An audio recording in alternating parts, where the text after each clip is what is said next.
You have the power to say, this is not how my story will end. Speak up and reach out and prevent suicide.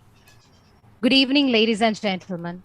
Dare to Care is an initiative by the Rotaract Club of Wellawatte in line with the month of September, which is the Suicide Prevention and Awareness Month. According to the World Health Organization, every year 703,000 people take their own life, and there are many more people who attempt suicide. Suicide does not just occur in high-income countries, but it's a global phenomenon in all the regions of the world.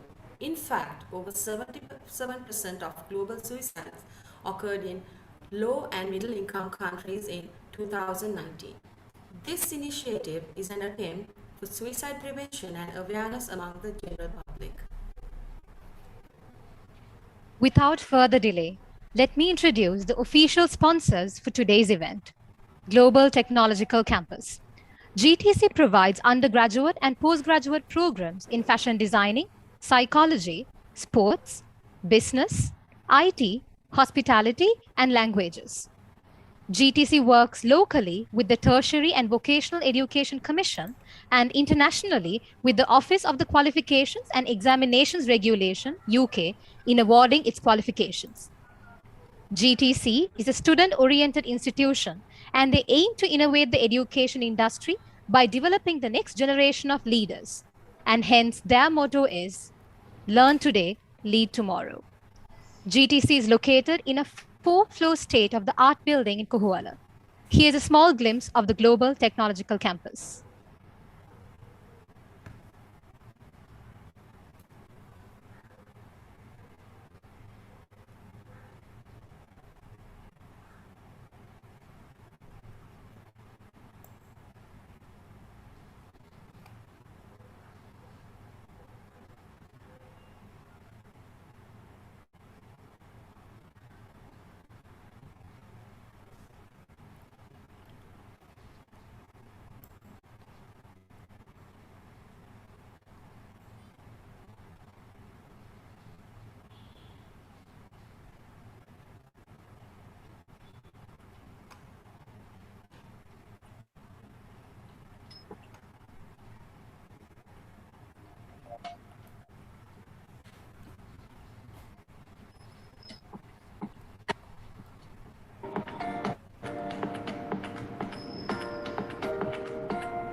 Our content partner, Voice Out. Voice Out is an youth-led organization that works across Sri Lanka on promoting peace and community development along with youth empowerment. Voice Out believes that young people have the energy, creativity, and the willpower to advocate for peace and justice. Youths are an invaluable asset to the development of the country and its communities. I deem it my great honor to introduce the guest speakers for today's program who are going to share their knowledge on the taboo topic of suicide. Introducing our first speaker, Mr. Mohammad Samir Ali Jinnah. He's a registered member of the British Psychological Society who has over 10 years experience in education, both in administrative and academic roles. He has worked in the UK in education management and as a mentor and counselor. In Malaysia as a consultant in a supply chain and logistics industry, and as a negotiator and counselor.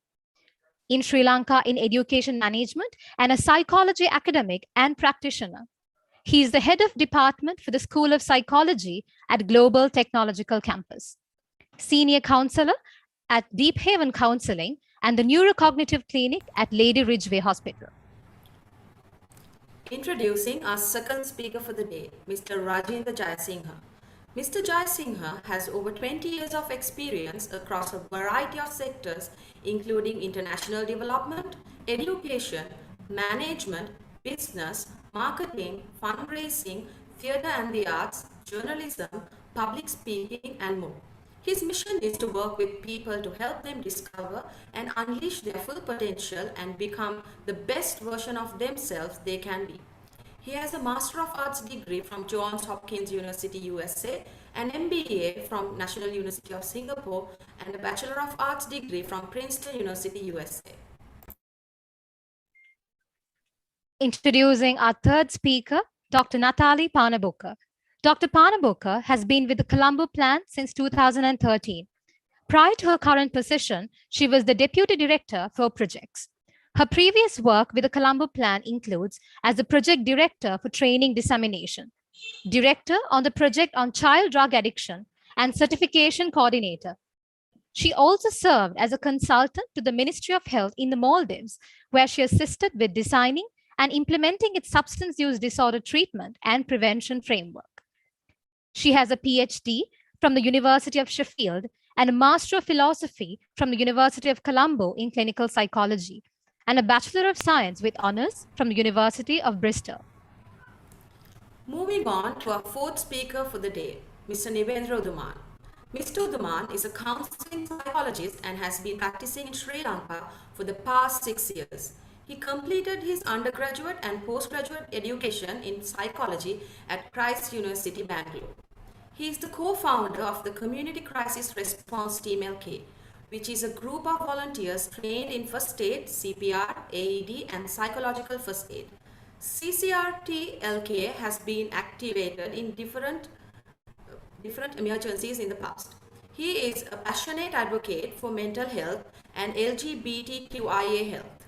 He was awarded a citation for excellence in service in mental health in 2016 by Christ University, Bangalore. Hello, Mr. Ali, Mr. Rajinda, Dr. Panabokke, and Mr. Nivendra. We hope you and your family are keeping well and safe amidst this pandemic. My name is Tushana Satasivam. I'm the Community Service Director of the Rotaract Club of Wellawatte. And my name is Nabila Iqbal. I am the Community Service.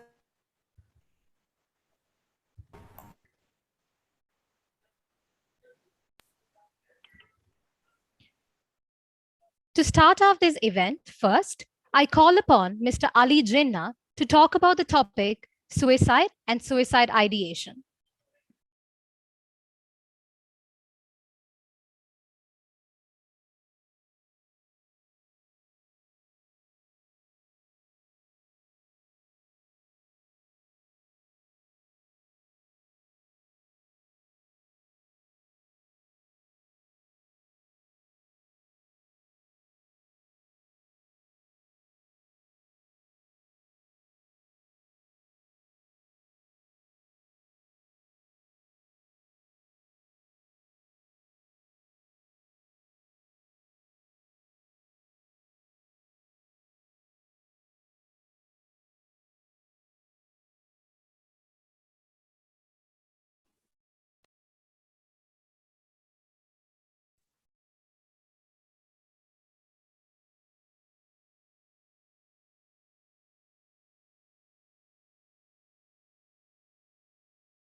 Sorry about the technical difficulties. So we'll move on to Mr. Rajinda Jayasinghe.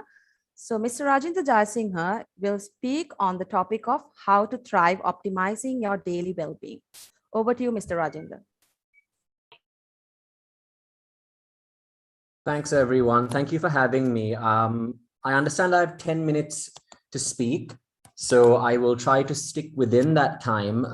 In the meantime, I wonder if one of the hosts could kindly allow me to share my screen so that I can share some slides. Is my screen seen? Could one of the hosts just confirm that I'm heard and that my screen is seen? Yes, Mr. Rajinda, we can hear you and we can see your screen. Okay, wonderful. Thank you. So since I have just 10 minutes, I'm not going to go into introducing myself and describing my qualifications. Thank you for the introduction. What I will say is that the topic of suicide and depression is something that's best left to experts. And I will not claim that I'm an expert in the field of suicide and depression. We have experts like Dr. Panabokke and others who will be able to speak better from a clinical perspective. However, as an educator and someone that's very interested in holistic development and thriving, I think that there are contributions that can be made in terms of, as you can even see in your main presentation slide, in this area of good health and well-being.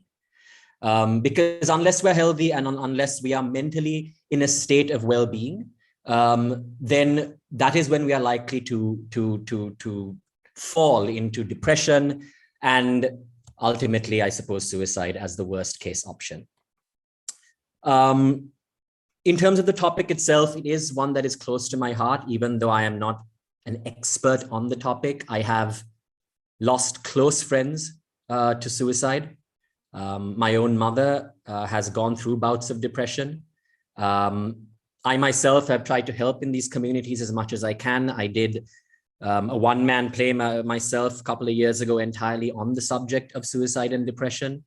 And I think it's important to have events such as this one, where we are raising awareness about the struggles that people go through, especially in a country where we don't really like to talk about things like mental health. And so I'm glad to be here and I appreciate it. So what I'm going to talk to you about today is usually a course. It's usually done over the course of a month or 2 months. So in order for us to really improve our mental health and improve our thriving and our well-being, it's a process. You can't listen to me talk for 10 minutes and then be healed of whatever it is that you're feeling. It's something that we have to work on with ourselves all the time. And what I hope to do for the next 10 minutes is to give you a really broad set of tools that will help you on your own to be able to work on your happiness every day. And I hope that that will be useful in terms of helping to keep away these negative psychological effects, which can lead to things like depression and suicide. So what I'm going to touch on today is something called the Perma Model. The name of it is not important, but Perma is an acronym where each letter stands for something. And that's what I'm going to go into over the next 10 minutes. The Perma Model is a part of what we call positive psychology. The opposite meaning the normal kind of psychology, which has been studied for many, many years, tends to look at psychology tends to look at people who are considered to be operating at a point below what we consider to be normal psychology. So, when we say he's going to a psychologist, we tend to think of someone that's mentally somewhat ill, quote unquote, and the psychologist is helping him come back to this level. Well, positive psychology is actually the study of psychology to help people to improve their state of mind. So even though you might consider yourselves, again, quote unquote, normal or in a good state of mind, there are lots of things we can do to constantly up our state of mind and not just stay at this one benchmark. We can do things to make our happiness and our motivation and our inspiration and how we approach life always improve. And that's what positive psychology is all about. So the model we're looking at is called PERMA. And each of these letters, as you can see, stands for these different things: positive emotion, engagement, relationship, meaning, and accomplishment. These are 5 areas that psychologists have looked into and have essentially said that these are the 5, if you want to say, components of individual happiness. In other words, if all of us can incorporate each of these 5 items into our lives, then scientifically, we will be happier people. We will thrive. So I'm going to explain to you what each of these 5 things are, and hopefully you can implement some of them in your life. Hopefully you can implement all 5. Number 1, positive emotions. This one seems quite obvious, but it's very important, especially in an age like this, where we have a global pandemic and everyone's at home and it's quite depressing. We don't get to go out and see people.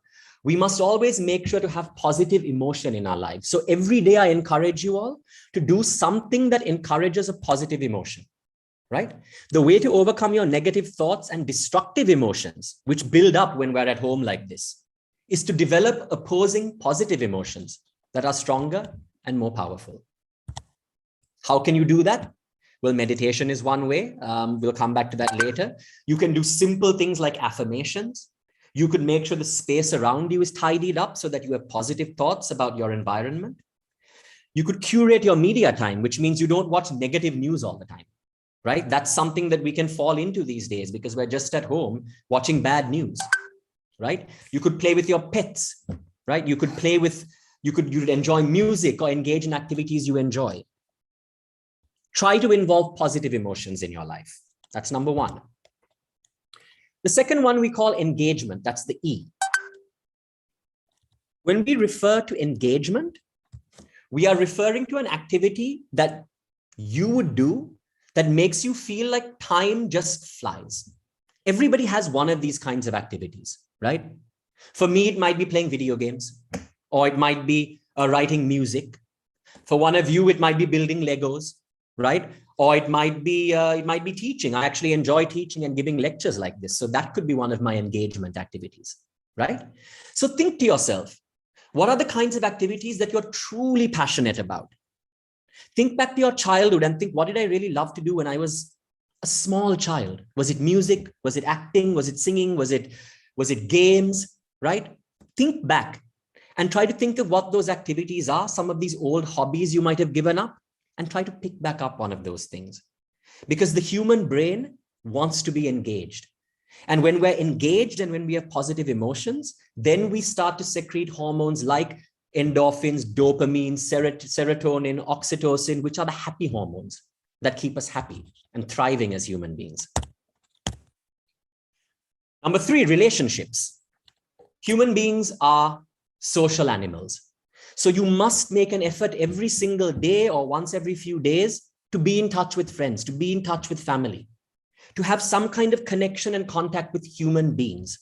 That is intrinsic to the happiness of humans. And you must not deny yourself that, ever. So that's the third one, the third component of happiness. So positive emotions, engagement, relationships. Number 4, meaning. You must give yourself time to think about why you're here on this planet.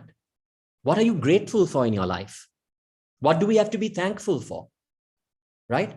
This sense of meaning is very important for human beings to keep them happy, because otherwise we feel like our life is meaningless.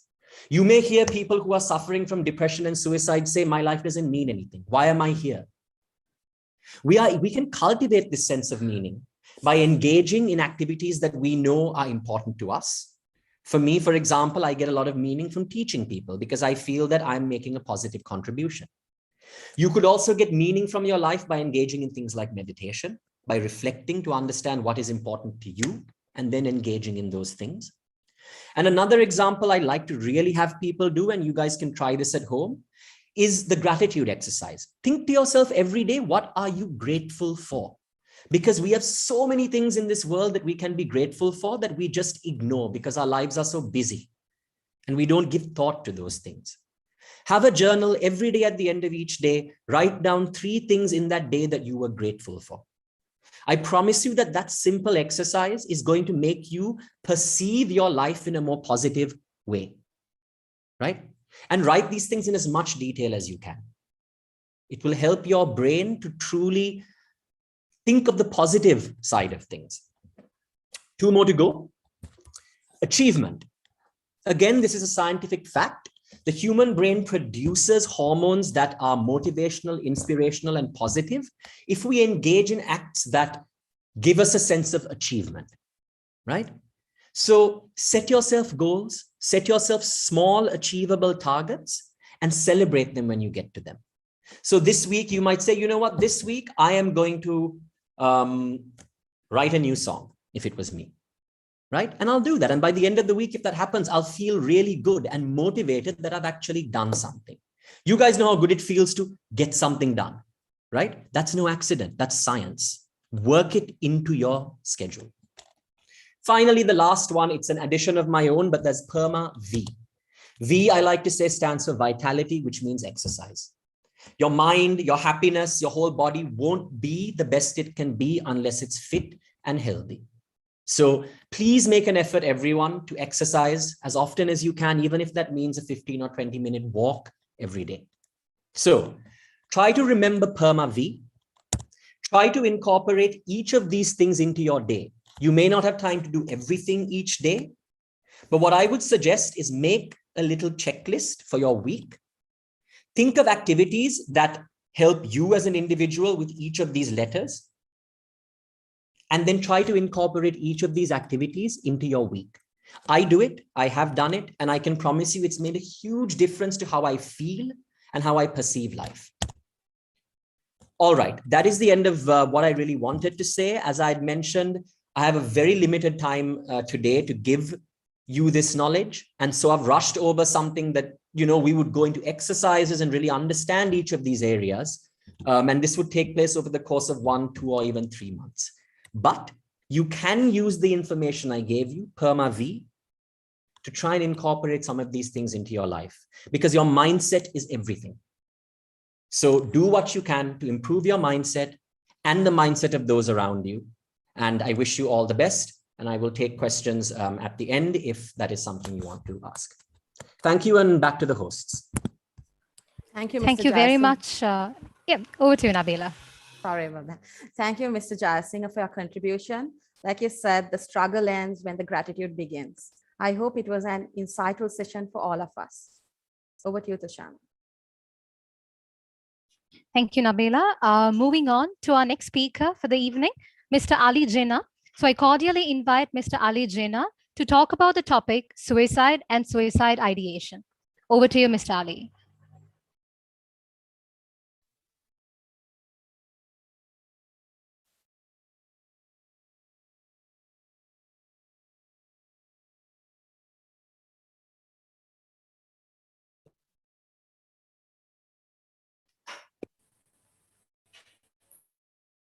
Mr. Ali, we have trouble hearing you.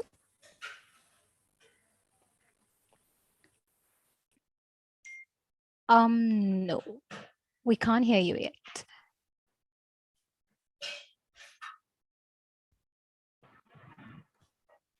Can you hear me now? Yes, loud and clear, Mr. Ali. Okay, perfect. Okay, so suicide is one of the critical issues in Sri Lanka. Say about in the 90s, Sri Lanka had one of the highest suicide rates in the world. And over the last 20 years, great strides have been taken in reducing the rates of suicide. One of the primary means that was attempted was actually reducing the means of suicide, because pesticide poisoning was one of the most common means. And they've reduced the use of toxic pesticides in Sri Lanka. So that has reduced rates significantly. And also there's a lot of movement now in terms of helping and building awareness in terms of mental health, supporting people, and also psychological interventions. Okay, so the rate of suicide in the last decade alone has been reduced by over 1,000.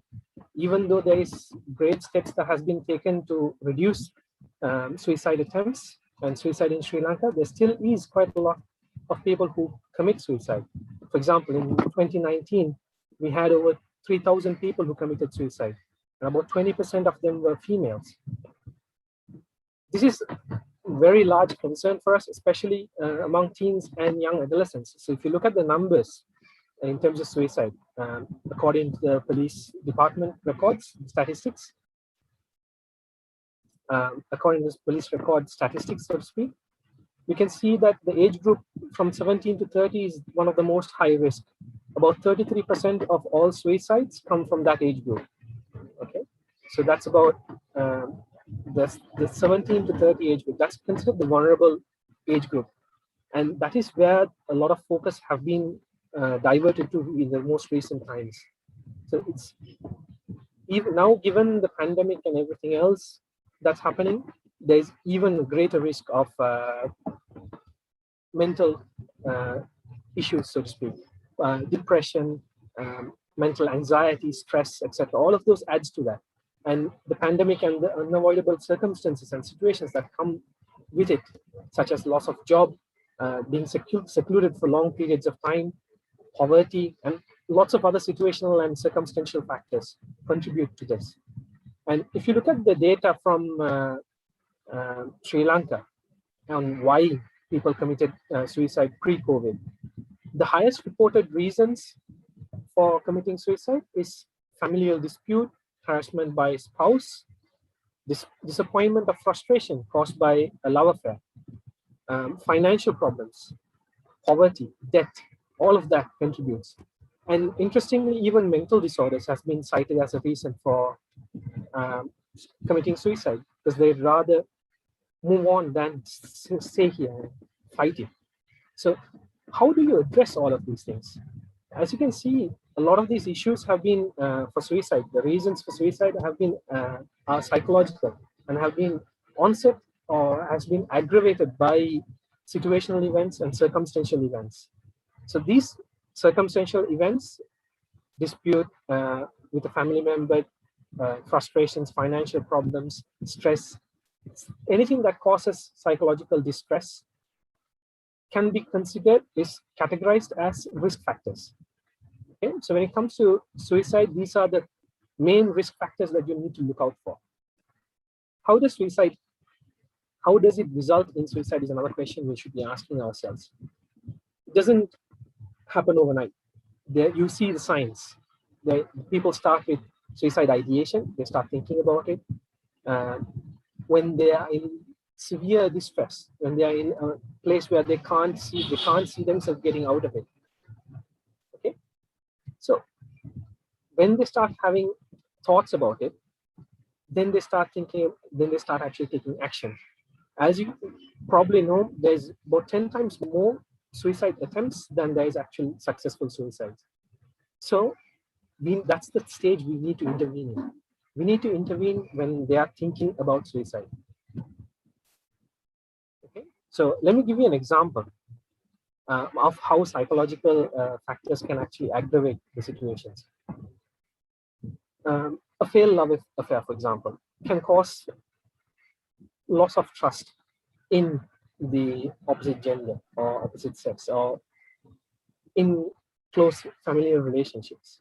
It can lead to insensitivity, it can lead to depression. So all of that will affect a person in the long run. And when a person undergoes depression, there's also an impact on their physiological aspects. Like I believe the speaker earlier mentioned that as well. So when you go through depression, it affects your neurotransmitters. So he mentioned serotonin, dopamine, those are feel-good hormones. So those help you get over depression. So when you are going through depression, there's a lack of these hormones and these neurotransmitters. So these neurotransmitters, when there's a lack, there is an imbalance in your neurochemistry. So one of the ways to treat it, not just through therapeutic methodologies, there's also pharmacological interventions, such as antidepressants. So one of the most common antidepressants used in Sri Lanka to treat depression is something called an SSRI, specific serotonin reuptake inhibitors. Okay, so what this does is it actually gives you a feel-good hormone, the neurotransmitters, a boost, so to speak. Okay, so what this does is it makes you feel better. there is a bit of debate in terms of what is the best way, what is the best approach we can use. Should we use only a therapeutic intervention, or should you use only pharmacological intervention? I'm one of those people who say a combination of both is actually useful. Think of it like this. Think of it as if you are in a car, you're driving along, and you suddenly fall into the pothole of depression. Okay, so therapy is like pushing the accelerator hard, trying to get out of the pothole. But sometimes that pothole is a bit too deep. So just pushing the accelerator and trying hard, it doesn't really help. You won't get out. It takes a lot of effort to get out sometimes. So when you're in that stage, a little push from behind. So that would be an example of an antidepressant, using an antidepressant. That little push will give you that jolt to get out of that rut and move on. But there's also negative points. For example, when you're talking about using antidepressants, you might get used to it in the long run. If you use antidepressants alone to get that good feeling, and you don't use other meaningful changes in your life to actually make it better. For example, the previous speaker mentioned, do something that gives you a sense of achievement. So those are things that will help you move on and keep out of that rut, so to speak. So the question is, what else can you do when you are in this rut, so to speak, when you see these signs of someone who is at risk? Okay, so like I mentioned, you have to watch out for those signs. Those are the risk factors, but there's also protective factors. These protective factors help a person who is having suicidal thoughts, suicidal ideations, overcome them, get past them, work towards a better themselves. Okay, so some of these factors would be coping skills. How do you actually deal with the stress that you are undergoing through? So some of this could be psychological interventions for improving emotional intelligence, self-efficacy, improving their problem-solving skills, giving them a positive outlook on life. Positive psychological interventions will help this. Optimism, control of personal, a sense of belonging, friends, family, a person that you can turn to, a support structure, social support, access to information, resources, knowledge, help, all of that will help. A spiritual affiliation. Sometimes you might need to turn to God to help you get through it. All of that helps. These are the protective factors that will help a person get through the times of suicidal ideation. Just before I conclude, I just wanted to say, it's very important to remember, all of us go through some sort of depression, and at some point, most of us have had suicidal or violent thoughts, but a lot of us don't act on them. The reason is because of the protective factors. So whenever the best approach to actually address the people, if you see someone or if you come across someone who you recognize as having serious risk factors for suicidal ideation, and you also come across verbal cues where they are talking about how they are hopeless, there is nothing more for them to look forward to, those are signs that they are at risk. So those are the times you need to support them, help them. And most of the time, there's a big stigma in Sri Lanka, especially, about mental health support. So this is a time when you might just protective factors, including, for example, social support, might not be enough. You might need that extra help, either pharmacological intervention or psychological intervention. You can talk to a therapist, a practitioner. There's a lot of support out there that you can actually turn to. Use them and help them get through them. So that's it from me. Thank you very much for taking the time to listen to me. Thank you for inviting me to speak in this event. And I'm really, really sorry about the technical issues that I've been having. If you need any further questions or answers on this, I think there will be a Q&A session towards the end, so you can ask me on that. Thank you very much, and over to you. Thank you, Mr. Ali, for sharing your insights of suicide and suicide ideation. At this moment, we would like to recognize our event sponsors. Our official silver sponsors for the evening, Global Technological Campus. Our official content partner, Voice Out. If you have any queries related to suicide awareness and prevention, please drop them in the chat box. We will be answering those questions during the Q&A session. Up next, we will be moving on to the panel discussion. Our first question for the evening goes to Dr. Nathalie Panabokke. Dr. Panabokke, how do you know someone might be suicidal, and what behaviors are the warning signs for suicide? Okay, that's a hard one to start off with. So as Mr. Ali mentioned earlier, there are some signs of, say, suicidal ideations or intentions that we can look out for. So depression is one of the leading causes for suicide. Things like low mood, sometimes a tendency to mood swings. It can even manifest as anger. And there's a sense of hopelessness that individuals sometimes talk about, I've got nothing to look forward to. There's no, there won't be any improvement in the future with little expectation. Sometimes this is followed by a sense of calmness, which sort of gives an indication that they have accepted a decision to either lose or end their lives. Sometimes it is a withdrawal from friends, family, social activity, because, the lack of those social structures, the safety structures that they usually have in place are no longer helpful to them. So withdrawing from them would probably indicate that they are moving towards such a decision. Some behaviors are like dangerous, reckless behaviors, like substance use, a lot of drinking, risky sexual activities, which would indicate a loss of the value of life for an individual. Sometimes it's brought about by a recent trauma or a life crisis, like the loss of a loved one, relationships, financial difficulties. One of the biggest signs, and some unfortunately not one of the more prevalent ones, is talking about it or threatening suicide. It would be better if I wasn't here. But it becomes such a complex issue because not everyone will mention it, and not everyone who mentions it will follow through with the action.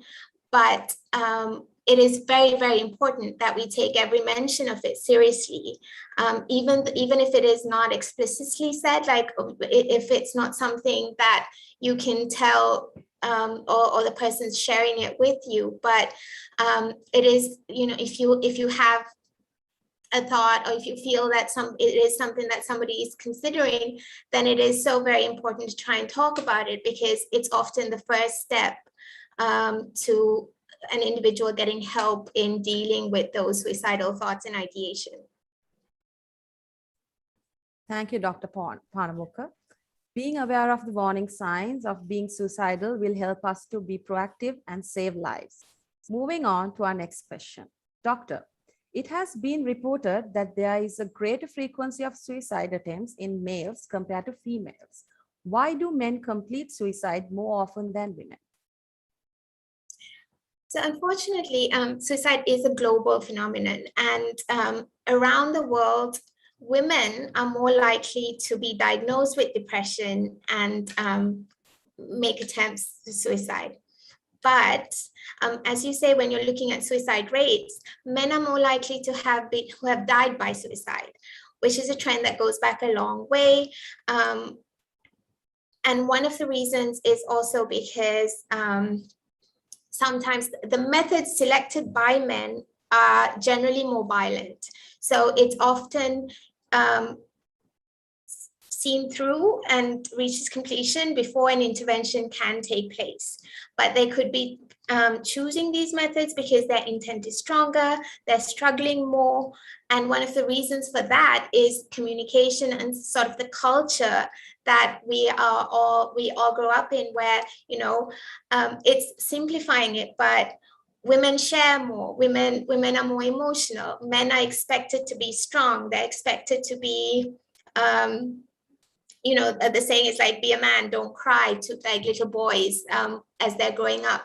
So it's that culture that makes it hard for men to admit they're struggling, or you know, express their emotions, or at least seek help from outside. Men are more likely to try and help themselves, self-medicate with alcohol or drugs, which often then, you know, only compounds the issue. And also symptoms with depression is different in men.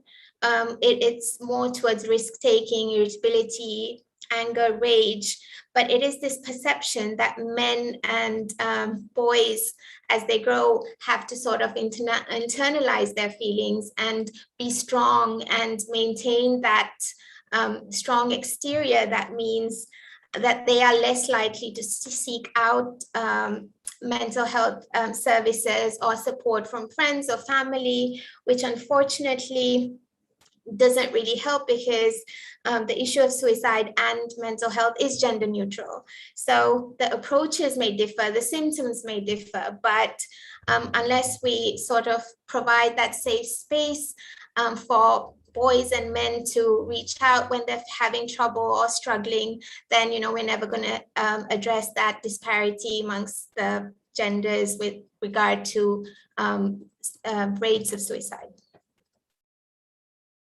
Thank you so much, Dr. Panabokke. I believe, as you said, the main reason as to why this happens is because men less likely try to reveal their emotions and do not communicate much. So thank you so much for your perception.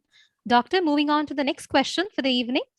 What are the common misconceptions of suicide and being suicidal in the Sri Lankan context? And what are your personal experiences on that, Doctor?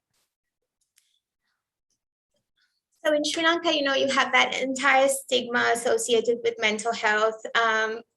There's that culture of silence. You don't talk about it, you don't seek help. And this is where obviously the burden of what they're going through or what they're experiencing becomes too much, and the emotional pain and distress then leads to suicide. But one of the things that is constantly, and during my training as well, they said to us, you know, talking about it, asking someone, you know, is this something that you've been thinking about, is not something that will reinforce the idea for an individual. So just asking somebody if they've had suicidal thoughts or are experiencing suicidal ideation will not put that thought into their head, but it could be the opening that they need to talk about, say, how they're feeling and how they are, like what they're experiencing. Also, you know, in Sri Lanka, there's a denial of mental health issues, stress. Oh no, you know, you're fine, you can snap out of it.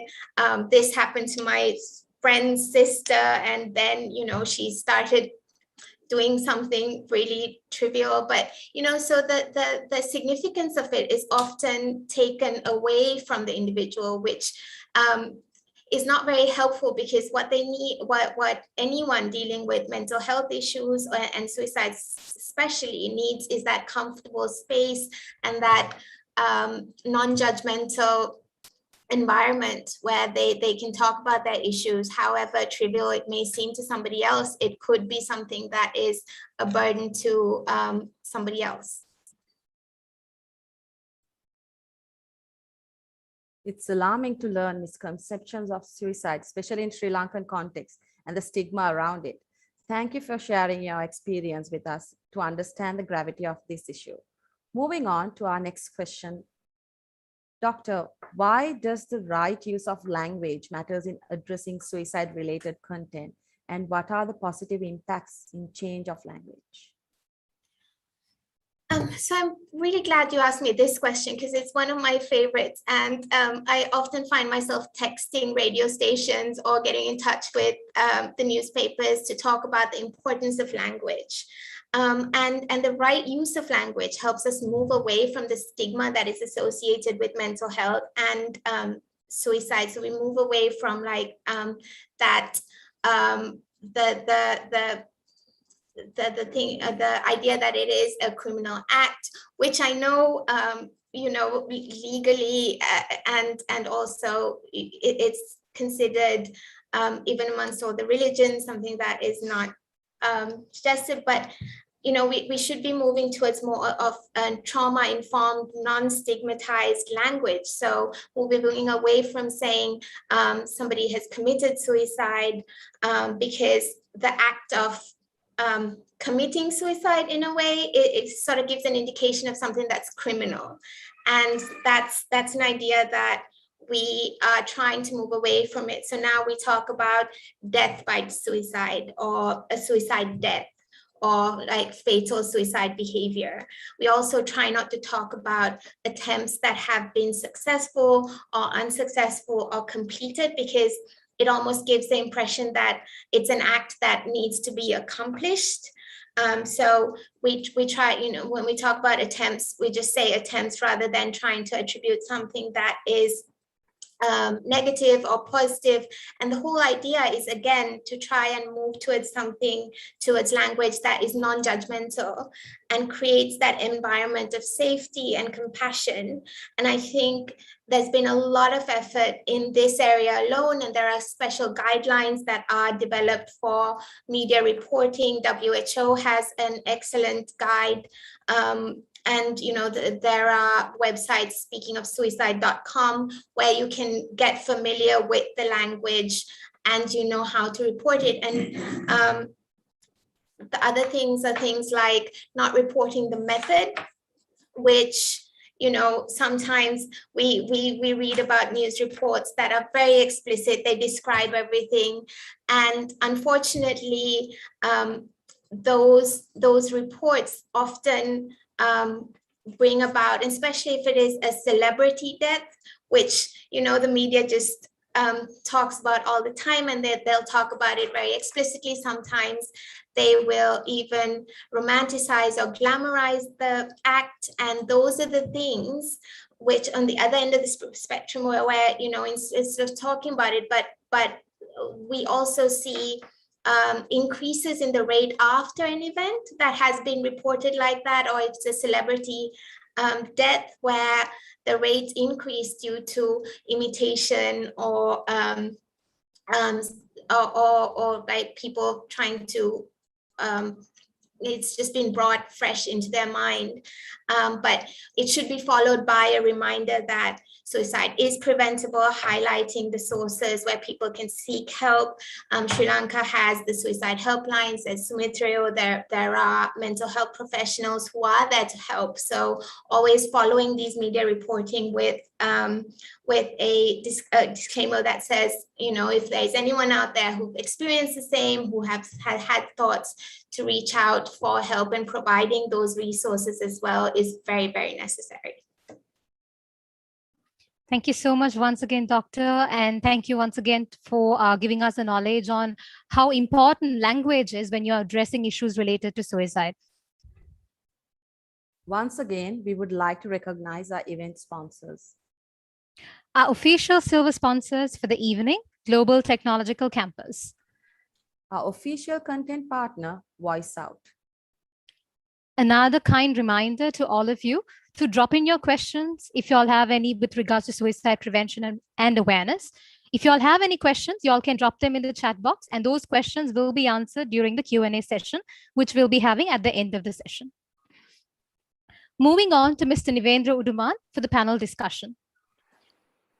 Mr. Uduman, if a person who was depressed and suddenly seems to feel better, does this mean they are no longer at a risk for suicide? If so, what are the preventive measures that can be taken to address this? Okay. Firstly, thank you so much for having me here today. And I think it's a really important thing that you're doing today by having a conversation about this issue with people. So to get into your question, I think what you just asked is one of the key risk factors that is often overlooked in even in the mental health profession, right? But also in the wider community, that when people experience, for example, severe depression and they are treated for it, right? And then they start to recover slowly, their mood starts to improve. And we know that when the mood starts to improve and they come to a place where they might have more energy than they did when they were severely depressed, might put them at greater risk of attempting suicide because they might have the energy required to do so. So there's a huge risk factor involved there, right? And a lot of us don't talk about it or notice it because we believe that the person is recovering, the person is getting better, the person is perhaps more positive than before, and therefore we don't really need to worry about this. But I would really ask everyone, right? This is because suicide is everyone's business. Suicide prevention, rather, right, is everyone's business, and we all have an equal responsibility as a community to prevent it. So if you have a friend, a family member, someone who has been living with depression or been diagnosed with depression or any other mental health problem for a while, and you notice that person either suddenly starting to be really calm, like Dr. Panabokke mentioned as well, really positive, all of a sudden looking really content, I think that we need to consider as quite a significant warning sign. But also, if they're on treatment for depression, we need to monitor them carefully and make sure that they receive the support they need from family members and friends as well. So it's really important that we don't sort of let go or dismiss just because they're being treated by a mental health professional, or that just because they look better or they seem better when you look at them. But we always need to keep in mind that there can be a significant risk at that point, right? So this is not just for you as people, but I think for health professionals as well as people involved in mental health care, we really need to think about that as a very significant risk factor. Yeah. Thank you, Mr. Uduman. It is important to be aware of being depressed has an impact on becoming suicidal and taking preventive measures to identify risk factors. Moving on to the next question. Mr. Uduman, if a friend or a colleague is feeling suicidal and opens up about it to someone, what should they tell them? How should they tackle such a situation? Okay, thank you. Very important question, and I think very apt question for our times. So I think if someone opens up to you, a friend, colleague, even a family member, I think that's a huge step that person has taken, right, as a first step. So I'm just going to use the acronym tasks to help you understand what you can do, right? TASC. You just replace the K with a C, right, in the word tasks. So what are your tasks as a friend or a colleague, right?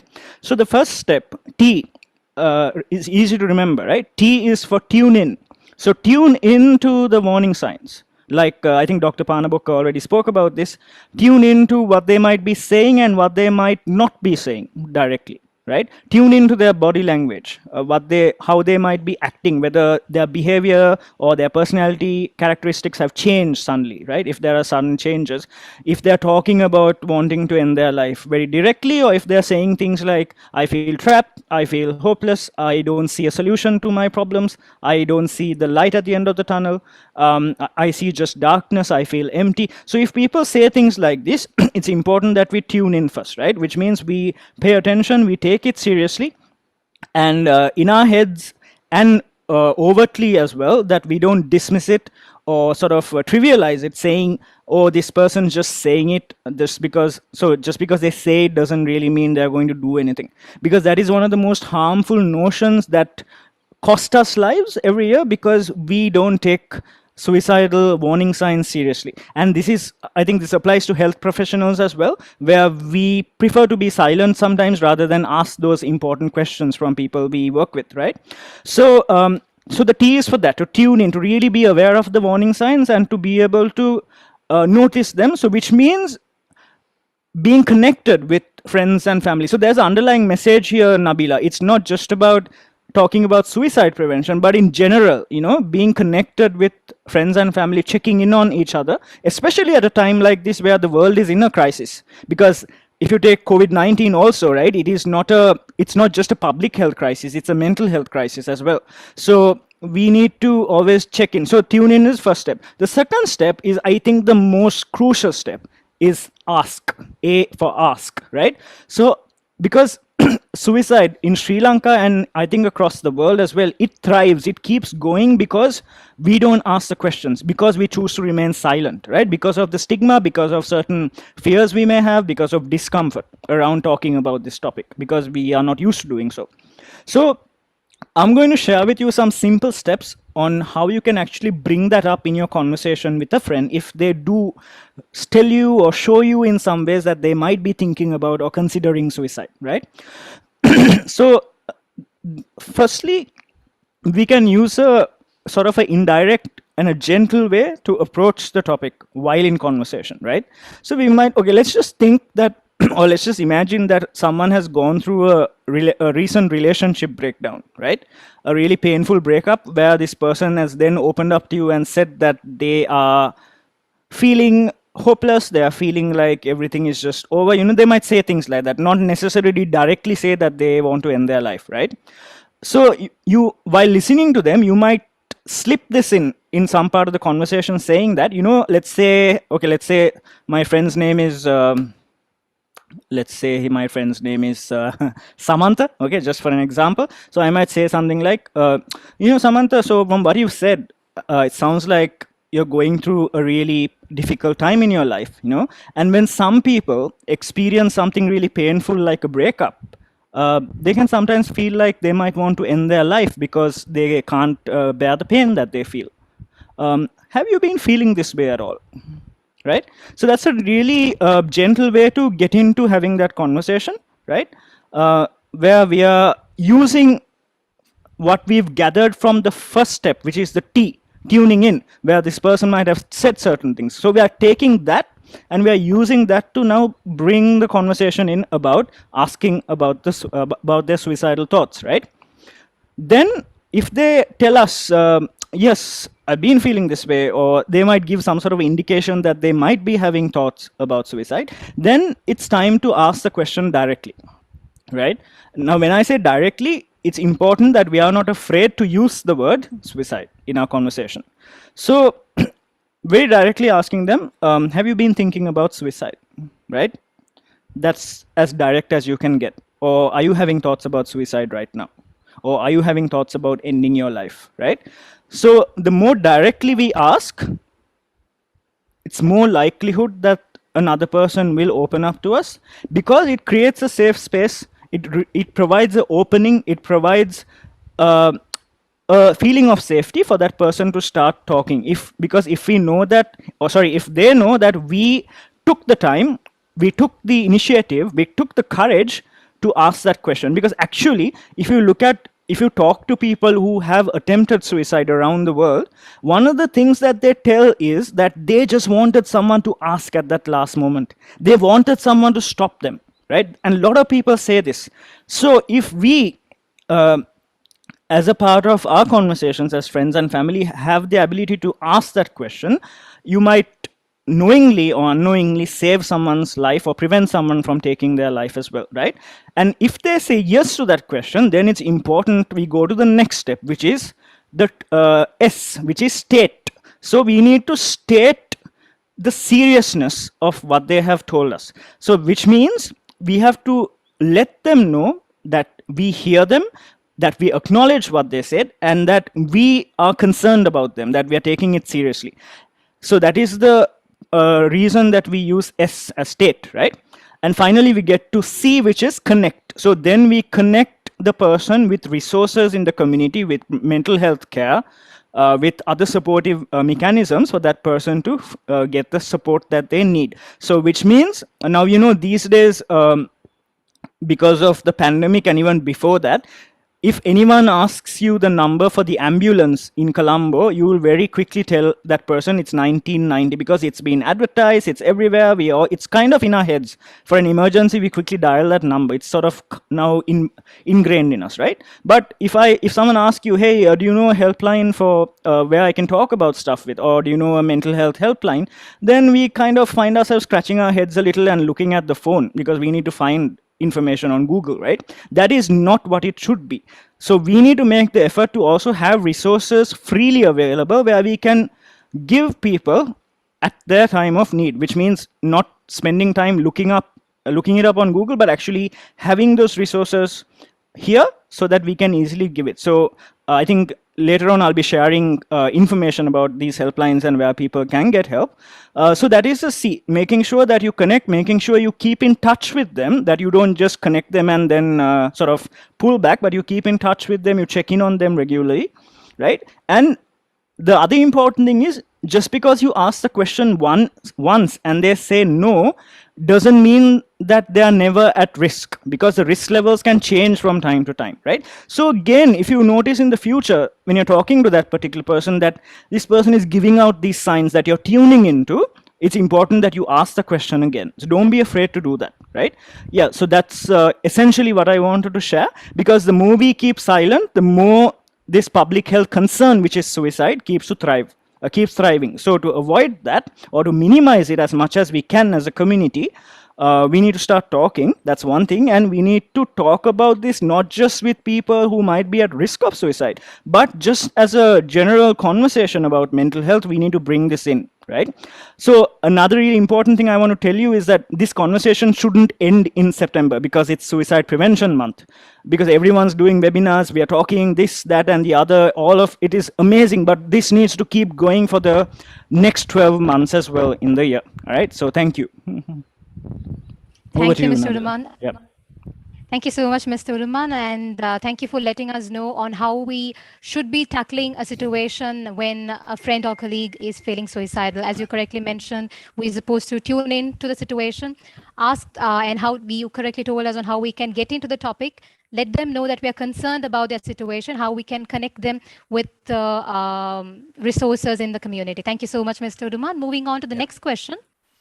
How are global brands addressing mental health these days in light of recent Olympic events? Having said that, can you also talk about the global brands such as Nike, for example, who have stepped in to have policies to include measures to prevent suicide and to focus on their employees' mental well-being? Okay. Thank you. And I think, again, that's a very crucial question for our times, because I think organizations, corporates play a huge role, can play a huge role in not just preventing suicide, but in promoting good mental health in their employees and in the wider community as well, right? So if you look at an organization like Nike, I think they've taken the step to give their employees a week off in lieu of them looking after their well-being. And I think, yes, that is a very progressive step to take. That is something that can also be an example for lots of other organizations. But I think, in my perspective, that a lot of organizations, even in Sri Lanka, right, a lot of organizations have taken the step to look at mental health very seriously in their, as a part of their employee engagement. As a part of looking after their employees, mental health has been brought into the conversation, and I think that is great, right? But I think these initiatives, Tushana, needs to be sustainable, right? So just because it's Suicide Prevention Month and next month is World Mental Health Day, doesn't mean that we stop it there by just doing token activities, right? But it needs to happen. It needs to be sort of brought into the organization's policy, that they make it a sustainable, regular thing that happens, so that employees feel valued, employees feel like the organization really understands their needs, which means that their loyalty towards the organization would also increase, right? So just like Nike, there have been lots of other corporates that have done very, like Google, for example, they have a lot of emphasis they play on people's mental health, right? Then if you look at Apple and a lot of these other big corporates, yeah, so even in Sri Lanka, there are plenty where organizations are actually promoting people to get help. Organizations are allowing people to see psychologists and psychiatrists, and they are offering to pay for their sessions, right? There's so much of good stuff happening, but I think, just like I said in my earlier response, that we can't stop this conversation only when it's when this particular month ends, or when something significant happens, to start talking about it again. We don't have to wait till next September to do it, right? We need to keep doing it every day. So I think it's a very valuable question you asked, Tushana, because there's so much we can learn from companies like Nike that have taken very progressive steps. But I think we ourselves as Sri Lankans, we have, I think, a long way to go in terms of making this as sustainable, as easily accessible, like we do for physical health, right? Now, for example, the classic example I always use is if you're having diarrhea, right? If you're suffering from diarrhea and you're in the bathroom, you're not going to spend the entire night there, right? You're going to get to the hospital somehow because you're going to need treatment. So if we are treating the physical body with that sense of urgency, why are we neglecting brain health? Why are we neglecting the mind, right? So not just for the corporate sector, this applies to you, everyone who's listening in today, that we need to pay equal attention to our mental health as well and seek help when necessary. So I think the initiatives corporates have taken is a message to us as citizens of a country as well, that we need to start reaching out for support for our mental health as well. Just like I think Rajinda and Mr. Jinnah spoke about as well, that becomes supremely important. Yeah. Thank you, Mr. Uduman. And like you said, it should not end with after this month is over. We have to keep on talking about the impact of suicide in the society, and openly discussing issues related to mental well-being is very important to overcome the stigma around the topic. So let's move on to the next question. What are the help centers, contact points, and sites available for people feeling suicidal? Okay. So I think, again, a very, very crucial question, important question, because we need to know, just like I said, just like we know the 1990 number as the ambulance number, we need to know resources available for mental health as well. So if someone is struggling with thoughts about suicide, or if they're going through a suicidal crisis, the first response or the first responders available in our community are the helplines, right? And before the helplines, there's another group of people that are available as the primary support system, and that is you, right? So if you think about it in this manner, right, there is the person who's going through a struggle, and here there is an organization or a helpline or something that can help, or a professional that can help. But between the person and the organization or the professional, there's a huge leap to take. It's not easy to just go from A to B so quickly, right? So in the middle is where you stand as what you might call yourself as a gatekeeper, right? A gatekeeper is someone who interacts with people, young people, students, whatever, or even employees on a day-to-day basis, and who is trained and knowledgeable enough to recognize the warning signs and ask about suicide, just like we talked about earlier, right? So you stand in the middle, and you stand as a point where you can then refer them on to this point where they access professional help, or access a helpline, or access an organization that can help, right?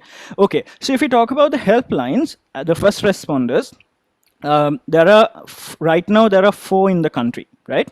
That are widely known. So one of the first ones is, the number is 1333, 1333, right?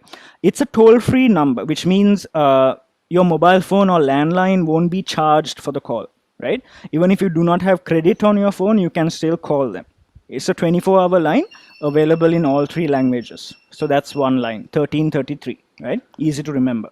Then Dr. Panabokke spoke about Sumitra, right? So Sumitra is one of the oldest organizations that has been working with suicide prevention in the country, almost 40 years old now.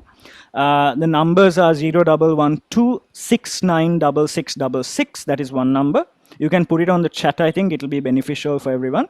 And the other one is 0112 692 909. So they are available from 9 a.m. to 8 p.m. every day, 365 days of the year.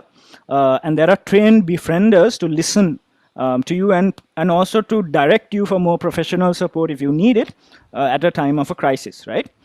Before the pandemic began, they were available for face-to-face befriending as well, but unfortunately, with the pandemic, they're available only on the phone, right? Then there's a national mental health line, which is 1926, 1926, 24 hours of the day, 365 days of the year, and you can also text them on the same number. SMS, if you need to SMS rather than talk, you can do that as well. 1926, there's a text feature as well, okay? And then the last service is called Shanti Margam. It's another organization. and their number is 0717-639898. They are available from 8 a.m. to 10 p.m. every day, right? So these are the helplines, accessible, easily accessible. All you need to do is to dial the number if you feel like you're in a crisis, or you can dial the number for someone else if they're going through a crisis, a friend or someone you know, right? Okay. Then moving on from there, I'm going to quickly break down the types of professionals that are available to help if there's someone struggling with mental health or suicidal crisis, right? So we have in our country, we have counselors, we have psychologists, we have psychiatrists, if you look at it primarily, right? So I'll just tell you who they are and what you might want to look for when you go and consult someone, okay? So we'll start with the counselor. A counselor is someone who has been trained to help people with day-to-day struggles, sort of life changes. It could be relationship problems, job-related issues, family-related problems. So there's a whole load of things that a counselor can help with, and it's essentially done via talking. It's not so. A counselor is not allowed to prescribe medication, right? They can't. But it's through talk therapy that they help. So in Sri Lanka, the minimal qualification that one would need to provide services as a counselor would be a higher national diploma, because counseling is really not still recognized as a profession by the government, right? So higher national diploma is a starting point, and some counselors will also have a master's degree and even beyond that as well. So you always need to check the person's qualifications and credibility before you go and consult someone. It's really important, right? They are available, so counselors are available in the private sector, but also in the government sector. In the government sector, even outside of Colombo, you'll find them in the district secretariat's office. In each district, there are counselors. Then some of the hospitals, the government hospitals, in the mental health units, there are counselors available or social workers available who have been trained in counseling. Besides that, there are units in some of the major government hospitals called Mituru Piasa, right? Mituru Piasa is a place where people can go for befriending and counseling services for a whole range of issues, right? And for young people, for adolescents, there's something called Yaun Piasa that is available in the government hospitals as well. So that's also accessible, right?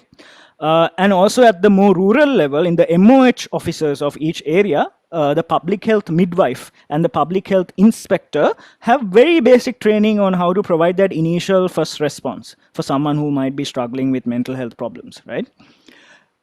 So that's that. Then we come to the psychologists, right? So psychologists, just like Dr. Panabokke and myself, there are different types or disciplines of psychology, right? So there are clinical psychologists, and then there are counseling psychologists, then there are health, there's a whole range of different types of psychologists. But in Sri Lanka, we would mostly find clinical and counseling psychologists. So to call yourself a clinical psychologist in Sri Lanka, you need to be registered with the Sri Lanka Medical Council, right? And ideally, the master's degree is the starting point for that, right? The minimal qualification is your master's degree, and you can go up to your PhD or doctorate, right?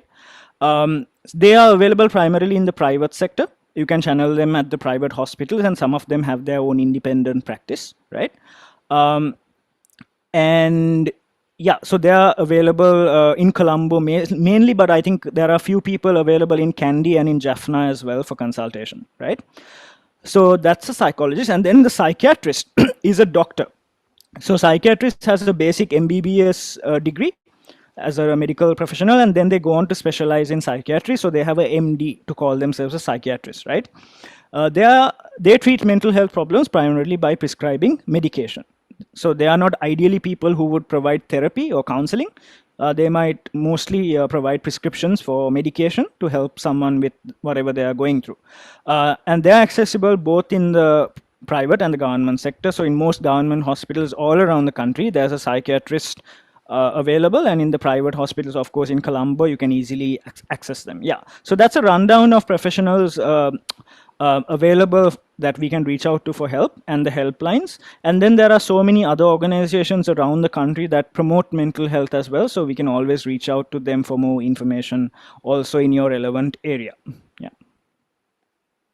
Thank you so much, Mr. Uduman, and thank you for sharing all those informative contact details and numbers with us. All these contact details will be shared with all the participants after the session via an email. Thank you once again, Dr. Panabokke and Mr. Uduman. The floor is now open. The floor is now open for Q&A. If any of you have any questions to be asked with regards to suicide prevention and awareness, please do feel free to drop in your questions onto the chat box.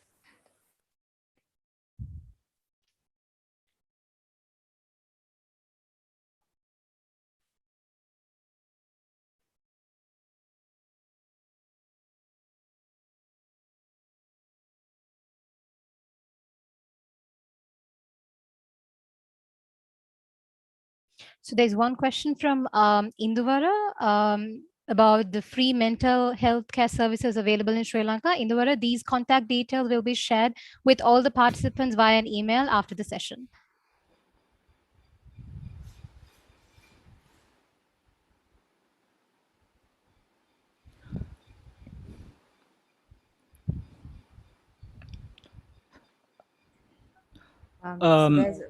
Sorry, go ahead. Sorry about that. So there's a question about most of the time, very educated people and good achieving people who don't have a problem that is visible to everyone, but they do kill themselves by suicide. So what is the reason?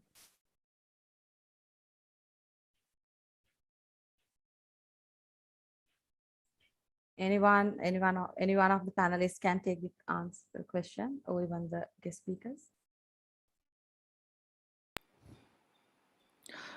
Okay, I'll try to answer that question. So I think Dr. Panabokke also, I think, briefly mentioned that suicide doesn't discriminate when it comes to education levels or gender or age or whatever, right? We are all equally vulnerable, right? No one is excluded from this risk of sometimes having thoughts about suicide. So sometimes the thing is, we don't see a person struggle because that person might not talk about it, or we are not sometimes, like I said, tuned in to notice what we need to look for. And therefore, there's a tendency sometimes to miss signs. And a lot of people who have lost loved ones to suicide, one of the things they say initially is that we never saw it coming, right?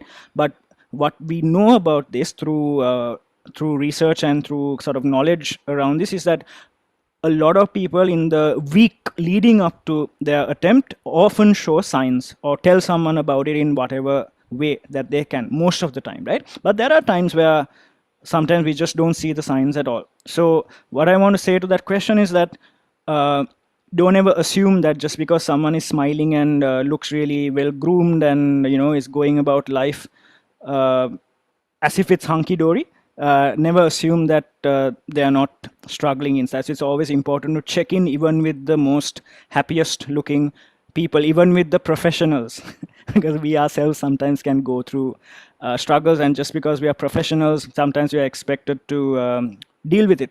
But no, even if your friend is a professional in mental health, ask them how they're doing as well. So anyone, right? So anyone is vulnerable. Yeah. Nathalie, would you have anything to add to that? Yeah, just to go on from what Nivendra said, if you are talking about it, it's also very, very important to look after yourself, because even as he says, the professionals need help too. And when you take on the topic of mood disorders, depression, suicide, it is also very important to be able to take care of yourself and talk to others about your own feelings, your worries, to get support from people who've had similar experiences as well. Thank you so much, Mr. Nivendra and Dr. Panabokke.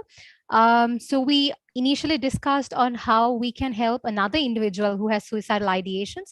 So now we have another question from one of the participants. Can we overcome depression and suicidal ideation by our own? Is any medical support needed? And how can we overcome when we are depressed? Maybe I'll just chime in very quickly there, simply to say that I'll leave it to the professionals to talk about how you can overcome depression or suicidal thoughts once you've actually gone all the way down to that extreme. And as Nivendra mentioned, if that is the case, then you should make sure that you find a qualified health professional. However, I think that all of us, even if we're not experiencing what you might classify as depression or suicide, need to work every single day on maintaining positive mental health. Just as it's important that we exercise and keep our bodies healthy, like Nivendra said, it's important that we keep our minds healthy. And our minds don't stay healthy on their own. It literally takes, you have to proactively work at it. And that's why I tried to present the Perma model when I spoke for my 10 minutes, because that's helped me very much in terms of keeping my mental health, for lack of a better word, happy. So do not think that you jump from normalcy to depression all at once, right? And don't think that there's nothing you can do about it. But just like anything else in life, it takes hard work, and it takes a little bit of work every day. So sit back to yourselves, think about what makes you happy, think about how you can improve your own mental health, think about the people that you can talk to if you need to talk to them about something. But I guess the moral of the story, long story short, is it takes a lot of internal work yourself. And I hope the Perma model is something that can help, and I'm sure the others will have further suggestions as well. Thanks. Just to add in there, yes. So I mentioned earlier in my speech as well, in addition to psychological therapy, you can also have medical intervention. In severe cases, usually it should be hand in hand, because you can't actually treat, for example, when a person is undergoing severe depression, you can't get through to that person at all, because they're in such a bad stage of hopelessness. The pharmacological interventions helps you get them to a more stable state where you can actually reason with them and talk to them and help them work through their issues, so to speak, or the concerns. And yes, to answer the question straightforward, you can overcome depression and suicidal ideation on your own, but it's not advisable because you're too close to the issue. So having that different perspective from a friend or a peer will help you get through it.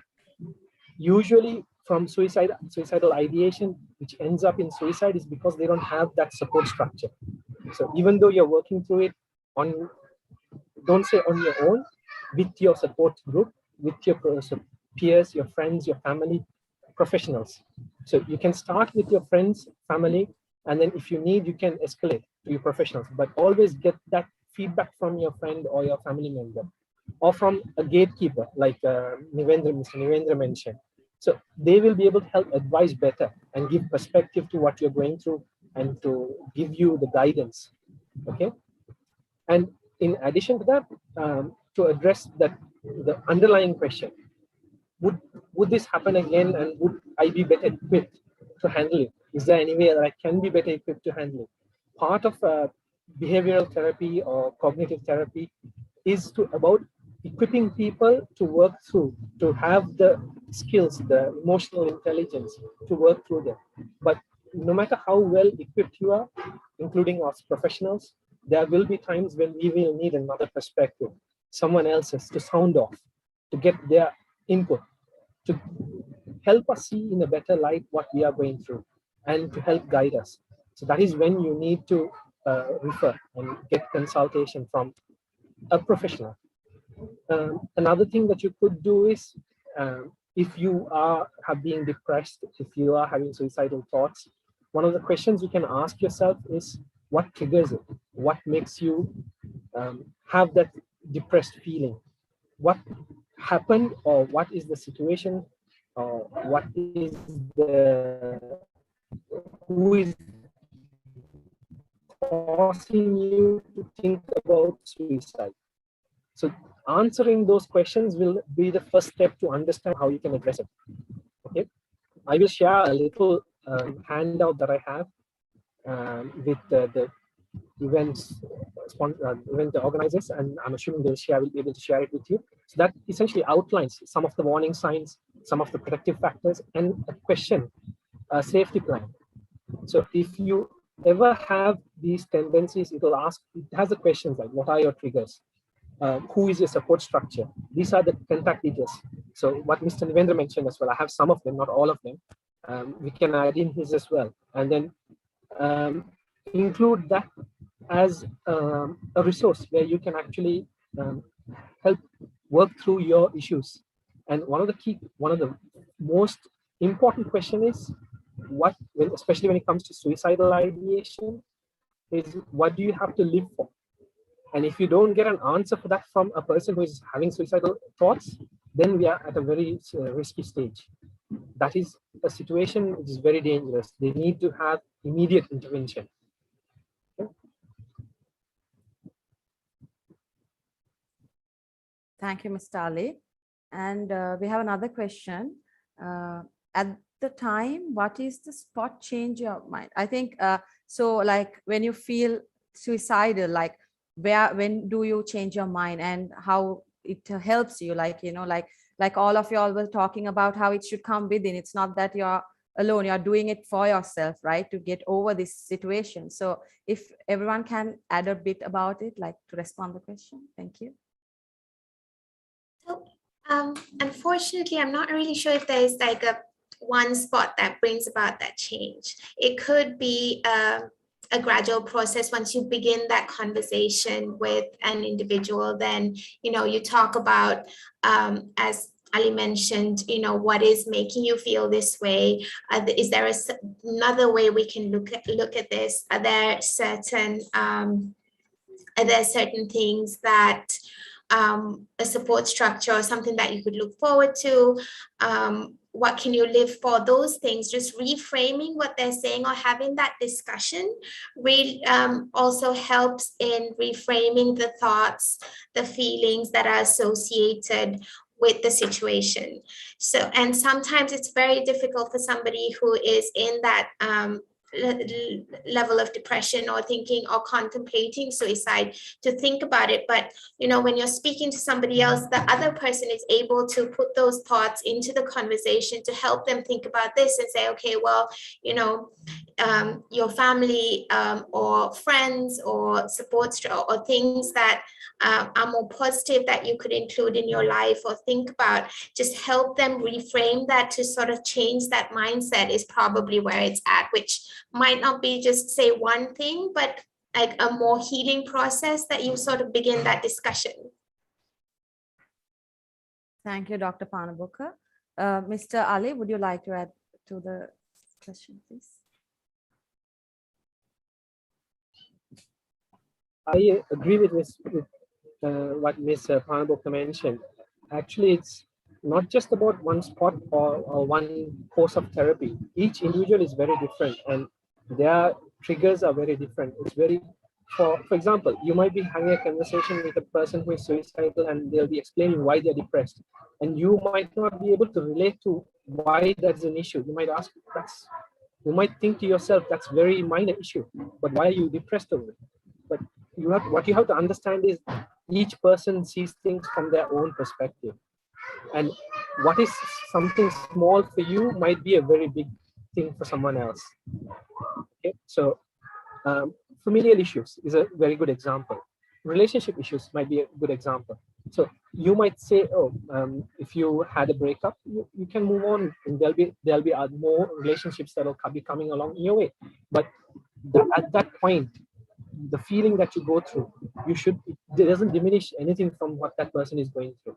So that all of that individual factors play a crucial role in the rehabilitation and overcoming of the depression and suicidal ideation. So it's a very personal thing, and it's a case-by-case basis, I'd say. Thank you for your insight, Mr. Ali. Mr. Rajinda, would you add your thoughts as well, please? Thank you. I don't have anything extra to add to what the previous two speakers said. There is no one size fits all solution, and there isn't really one, you know, one size fits all. And like Mr. Jinnah said, everyone goes through their own experiences differently. And I agree with Dr. Panabokke in that the first step is acknowledging the issue and starting to talk about it. And I think that will help us unravel whatever issues we have. And just to add one more thing, as I've said even in my previous comments, prevention is better than cure. So let's try and maintain our mental health and the mental health of our friends and family so that we don't get to the point where we need a spot solution. So I would say keep working on it always. Employ tasks like Nivendra said, so that you're looking out for your friends and family and you know where to intervene. And hopefully we don't get to the stage where we need a spot intervention. Thank you, Mr. Jayasinghe. We would like to hear from Mr. Uduman as well. Yeah. So I just want to say a couple of things. So one thing is, there's this idea, and it's a very correct idea, that undiagnosed or untreated depression can often be one of the most kind of leading risk factors for suicide. But I also want to say that not everyone who dies by suicide would have a diagnosis of a mental health problem or a mental illness, and not everyone who has a mental health problem would think about or attempt suicide, right? So we need to look at this from a broader perspective, that any one of us, we don't always have to be depressed or have another mental illness to be suicidal. We can have those thoughts at some point in our life because of a personal crisis, because of whatever other reason, right? So it's important that we also don't look at it from a narrow perspective, but we broaden out and look at other life events as well that can contribute. So moving on to your question, I think, like everyone very correctly said, there is no one fixed way of dealing with this, right? Because everyone has unique experiences. But I think I will go along the same lines as Dr. Panabokke, where she said the first step is to really acknowledge and provide a space for that person to talk safely, right? Where they don't feel shamed, they don't feel like we are judging them. And that we don't ridicule or trivialize their problems, because that's a classic thing that a lot of people tend to experience in Sri Lanka, where their problems are minimized or invalidated. No, we say, oh, in Singaling kinonang owa ganan ganna epa, owath prashna da mata owaට වඩා ප්‍රශ්න තියෙනවා. Parents sometimes tell their children, mama podi කාලේ ඔයාට වඩා ප්‍රශ්න තිබ්බා, ඔයාට මොන ප්‍රශ්නද ඔහොම හිතෙන්න. So the more we say these things, the more distressed someone would get, right? Because they feel like they are not heard, they are not safe to talk. So we need to create safe spaces for people to talk, and remember that doesn't only have to happen in a therapist's office or a doctor's office. Please, we need to move out from that idea, and we need to make sure that we are all equipped to have safe conversations with each other, right? To let everyone talk safely, where we are able to acknowledge and also show gratitude to that person for opening up and having the courage to talk to you. I think that's another very integral part of this process of someone recovering, is that they feel like their courage is acknowledged by whoever it is, right? Yeah, so there's no one step to it. And I think, adding to the previous question about whether we can overcome depression and suicide alone, suicidal thoughts alone, I would say that can perhaps sometimes be a little bit of a dangerous idea, because of the misconceptions and kind of this other bits of knowledge that we have in our society, which may not be always accurate. And the other thing is, I think one thing that fuels this belief that we don't always have to get help or reach out to a support system, we can deal with this on our own, is because there's this concept of, we call this toxic positivity sometimes, or false positivity, where we say, in times like this, especially with the pandemic, we tell people, you might be going through the worst time in your life, but you got to be positive, right? You've got to think positive, you got to do stuff, you need to be motivated, where actually when someone is, for example, experiencing a suicidal crisis, they are not able to see solutions at that time. They might be completely at a complete standstill, and us going and telling them, hey, you need to be positive, think of it in another way, think of a different perspective, might not be the most suitable thing to do at that time. But later on, yes, when they recover, when they start to go through that process, then definitely we can help them see things in a different light. But at that time, the most powerful thing we can do is to listen without judging. Right? I'll tell you a quick story before I wrap up. I'm sorry if I'm taking time, right? There's this bridge, a very famous bridge in San Francisco in the US called the Golden Gate Bridge. I'm sure a lot of you have heard about this very iconic figure, right? So it's popular with tourist people come, but another reason why it's also really popular around the world is because people from around the world go there to end their lives, right? And there are so many deaths that happen by suicide there at the bridge, by them jumping into the water. There are these stories, there are police officers who patrol the bridge, right? They're called the California Highway Patrol. And there's this sergeant, his name was Sergeant Kevin Briggs. And he has probably prevented about 200 or more people jumping by having conversations with them while they've been on the other side of the rails in the bridge, right? And he's been able to bring them back. And how he has done that is purely by listening and not giving them advice or not telling them what to do or not telling them what they're doing is wrong, it's sinful, blah, blah, blah. No, but it's about just listening and acknowledging whatever they are feeling. And there was this guy called Kevin Bertha who was holding on to the rails, contemplating whether to actually attempt suicide or not for 90 minutes, right? And this sergeant stood on the other side of the rails for 90 minutes just listening to the person, and somehow finally he was convinced to come to this side. And when he came, this guy asked him, what convinced you to come, because you were really certain that you wanted to end your life a few minutes ago. And he said, you listened. Right? So I think that's what I want to really tell you, that it's not always about giving solutions and advice, but it's about really sitting back and even staying silent sometimes and just listening. So thank you. Thank you so much, Mr. Uduman, Dr. Panabokke, Mr. Jayasinghe, and also Mr. Ali. I hope we have answered most of the questions on the chat box. However, due to the time constraints, we'll not be able to answer if there are any questions that were left out. Over to you, Nabila. Thank you, Tushana. At this point of today's session, I'd like to share an extract from Professor Rory O'Connor, Director of Suicide Research Lab, University of Glasgow's session at the 2021 UK Suicide Prevention Summit organized by the Mental Health Academy, held on 11th and 12th September. I quote, "Although we can never bring back those who we have lost, we can better support those left behind, and if we work together, we can save more lives. My ultimate hope is that as a society, if we are kinder and more compassionate, both to ourselves and to those around us, then we will go some distance in protecting all of us from the devastation of suicide." Unquote. That is to sum up the session for the day. Next up, I would like to invite the President of Rotaract Club of Wellawatte 2021-22, Rotaract Frank Joseph, to deliver the vote of thanks. Over to you, Frank.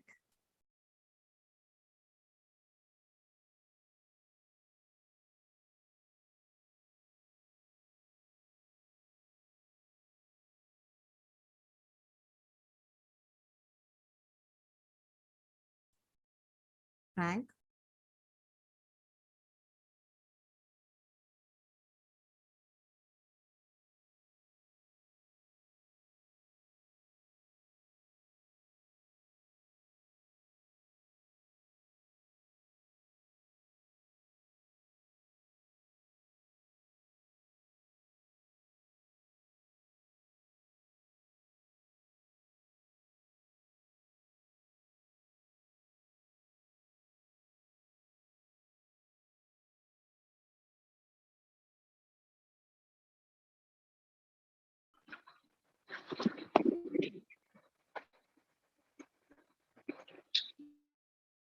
Hello, very good evening. Am I audible? Yes, Frank, loud and clear. Yes, thank you. Sorry, my laptop had a technical issue, so I had to log in through my phone. Yes, as we had reached the end of the Rotaract Club of Wellawatte's community service initiative on creating awareness on prevention of suicide in line with the month of September, which is the Suicide Prevention and Awareness Month. On behalf of the Rotaract Club of Wellawatte, I would like to thank our silver sponsors for the event, Global Technological Campus, and our content partner, Voice Out Sri Lanka. I would like to express my sincere gratitude to our guest speakers, Mr. Ali Jinnah and Mr. Jayasinghe, and our panelists of the day, Dr. Panabokke and Mr. Uduman, who enlightened us about the importance of being aware of suicide and how we can play our part in overcoming the stigma around the topic. And reach out to people who are facing suicidal thoughts and sharing their experiences with us to understand the gravity of the social issues. I would like to extend my sincere gratitude to our knowledge partners, IYAP Sri Lanka and Blue Mango, for their extended support. A special thanks goes to my team of enthusiastic and excellent Rotaractors, the project chair this evening, Mark Trevor, Community Service Director and Coordinator, Rotaractor Tushana Sadasivam, and Nabila Iqbal, who also wonderfully hosted this event. And my dearest public relations team, Rotaract Ajantan, Rotaract Matesh, Rotaract Akshaya, and Rotaract Pahiradaraj, for always ensuring the best PR is in place throughout the planning and execution.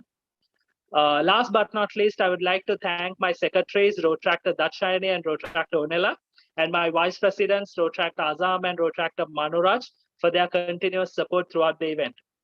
To conclude, I would like to thank our audience who are here because they dare to care. Thank you for your patience, and we believe the session was both eye-opening as well as informative for all of you. Thank you.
Hello, everyone.